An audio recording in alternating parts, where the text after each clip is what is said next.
Hey there, welcome to another video where we dive into solving a tricky coding problem. Today we're exploring a scenario in Django where a small but frustrating issue is causing a big headache.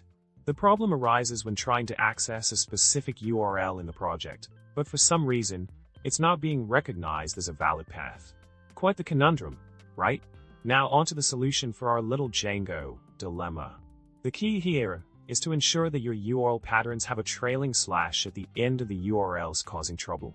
By adding that simple forward slash, like new and trending, you'll be able to navigate to those paths without any hiccups.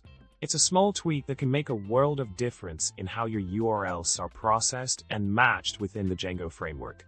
In summary, today we tackled a pesky problem in Django where certain URLs were not being recognized within the project. By adding a trailing slash to the URL patterns for the affected paths, such as new and trending, we were able to resolve the issue and access the desired URLs without any errors. Remember, sometimes the solution to a coding glitch can be a lot simpler than you think. Thanks for tuning in, and don't forget to subscribe, like, and comment below with your thoughts. Happy coding!